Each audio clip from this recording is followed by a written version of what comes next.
Decline of Jamaica's Economy, a historical overview. This article aims to offer a brief yet comprehensive look at Jamaica's economic journey since independence in 1962. It focuses on the periods of economic decline, outlining the key reasons behind it and the leadership decisions that shaped the country's economic trajectory. Through this overview, the hope is to provide a clearer understanding of the roots of Jamaica's economic challenges, highlighting the main factors that contributed to the country's struggles. Post-independence, 1962 to 1972, macroeconomic stability under the JLP. Immediately following Jamaica's independence in 1962, the country experienced a period of macroeconomic stability, largely under the governance of the Jamaica Labour Party, the JLP. Between 1962 and 1972, under the leadership of the JLP, Jamaica's economy grew steadily, with an average GDP growth rate of 5.4%. During this period, Jamaica experienced a relatively stable fiscal environment, positive trade balances, and a manageable inflation rate. The shift to socialism, 1972 to 1980, economic downturn under the PNP. In 1972, the People's National Party, the PNP, took power, led by Michael Manley, who at the time introduced an interventionist strategy to address social inequalities, largely driven by his democratic socialist ideology. Manley's policies sought to reshape the economy by nationalizing key sectors, such as hotels and sugar factories, in a bid to control the economy and redistribute wealth. This approach, however, led to significant negative outcomes. The flight of pro-capitalist businesses and the nationalization of key industries severely strained the economy. Exchange rates depreciated rapidly, inflation skyrocketed, and the country faced substantial fiscal deficits. From 1972 to 1980, GDP growth plummeted to an average of minus 2.4%, down from 5.4% in the previous decade. Inflation surged from an average of 3.9% between 1960 to 1970 to 22% between 1975 to 1980. The balance of payments saw an accelerated deficit of $679.2 million from 1972 to 1980, compared to a surplus of $95 million in the previous period. The effects were devastating, as Jamaica found itself in a severe economic crisis.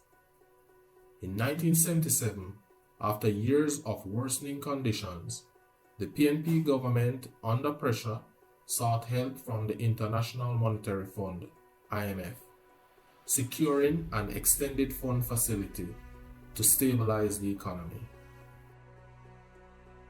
Michael Manley's socialism and its fallout.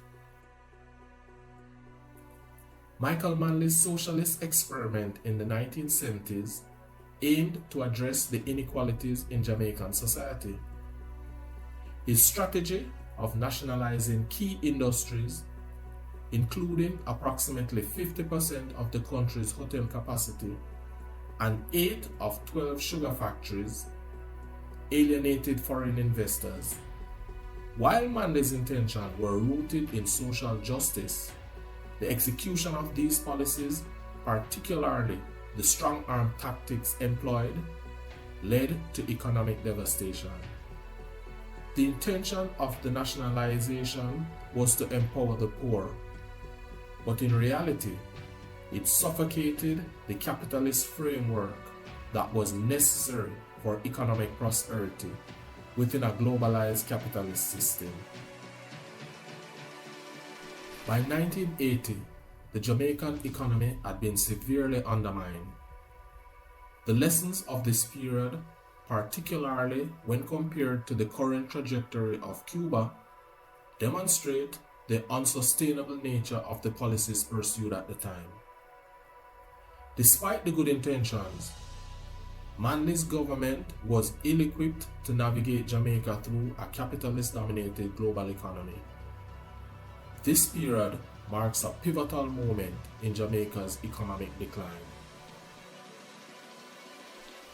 The 1980s, an attempt at recovery under the JLP. After the PNP's tenure, the JLP under Edward Seaga took office and began efforts to rebuild the economy. The 1980s saw attempts to revive the economy through divestment of state-owned banks, tax reforms, exchange rate reforms, and the liberalization of imports.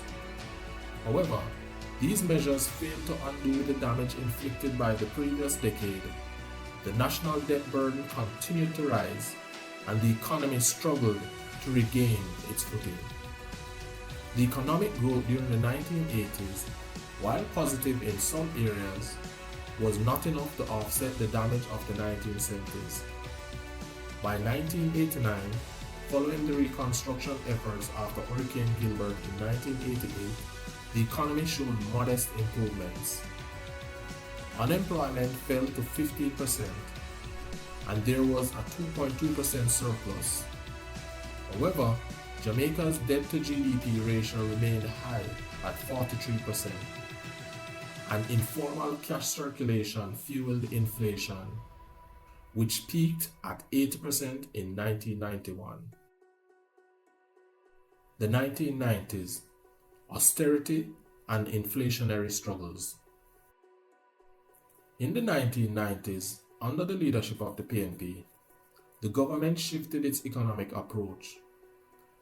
Influenced by IMF requirements, the PNP adopted a more market-driven policy. Key reforms including the introduction of a common external tariff, the General Consumption Tax GCT, the removal of subsidies, and the liberalization of the exchange rate marked this period. The exchange rate, however, experienced sharp depreciation in 1991, with the Jamaican dollar moving from $7.18 to $12.85 per US dollar in 1991 alone. While this liberalization of the exchange rate was intended to reflect the true value of the Jamaican dollar, the rapid devaluation led to higher inflation and a reduction in the standard of living for many Jamaicans. By 1992, the exchange rate had plummeted further to $23, worsening the cost of importation of goods and contributing to higher inflation. In response to the mounting inflation, the government shifted its focus to an anti-inflationary strategy, implementing strict spending controls. While this approach helped to stabilize the dollar, it also slowed down economic growth and exports. The debt burden remained high, escalating from $10.1 billion in 1991 to $60.2 billion by 1995. 1996 banking crisis and economic missteps. In 1995, under Finance Minister Omar Davies, an experimental monetary policy aimed at reducing the money supply led to a drastic contraction in the economy. By cutting the money supply from 47% growth in 1995 to 12.3% in 1996, the government triggered a banking crisis in 1996. This move, while intended to stabilize inflation, left banks with fewer funds to lend, leading to higher interest rates and financial instability. Edward Seaga, a notable critic of the PNP's handling of monetary policy, argued that a more gradual reduction of the money supply in the market would have avoided the crisis. The lack of proper banking regulations and poor lending practices of many banks and financial institutions also contributed to the banking sector's struggles, leading to the collapse of several financial institutions. Continued economic struggles, the 1990s into the 2000s. Throughout the late 1990s and into the 2000s, Jamaica's economy stagnated. Between 1993 and 2007, the country's average GDP growth was less than 1% per year, a period of clear economic stagnation. Despite significant foreign investments, Jamaica failed to convert them into sustainable economic growth. Manufacturing's share of GDP dropped from 20% in 1989 to 12.6% by 2007, while services, particularly tourism, became the dominant contributor to the economy, making up to 72.9% of GDP by 2007. The country's balance of payment remained a challenge, with deficits widening as high interest rates attracted foreign capital but hurt exports and competitiveness. Real interest rates in the late 1990s remained stubbornly high, discouraging investment in productive sectors and instead incentivizing speculative investments in government securities. 2007 to 2016. Efforts toward economic stabilization. In 2007, Bruce Golding became Prime Minister, and with the help of Minister of Finance Arthur Shaw, they initiated a series of measures to manage Jamaica's debt and to put the economy back on a path to recovery. The Jamaica Debt Exchange Program, the JDX, was launched. This program renegotiated interest rates and repayment terms with local creditors. This initiative reduced the burden of debt repayment on the country and freed up much needed resources for reinvestment in key development areas such as local infrastructure development, a key building block to long-term national development. The JDX also helped to signal Jamaica's commitment to fiscal discipline, which convinced the IMF to enter into a new standby agreement with the country. This marked a return to fiscal responsibility after nearly 2 decades of mismanagement by the PNP-led government. The 2010s, Andrew Holness and economic growth. Following the resignation of Bruce Golding in 2011, Andrew Holness assumed leadership of the JLP. In 2016, Holness won the general elections, continuing the work started by Golding, Shaw, and Phillips. The government focused on fiscal responsibility, improving debt management, and fostering local investment. Under Finance Minister Dr. Nigel Clark, reforms were made to address the public sector wage bills, reduce the debt burden, and build fiscal buffers to protect against external shocks like natural disasters and future pandemics. By 2019, Jamaica's debt had decreased from 140% of GDP in 2010 to around 90%. Unemployment fell to a historic low of 7.2%, and the country had begun to show signs of steady growth, with post-pandemic GDP growth rates of 4 to 5%.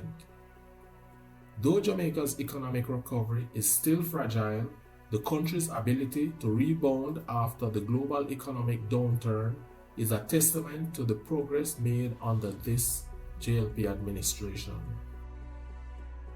The question for the future.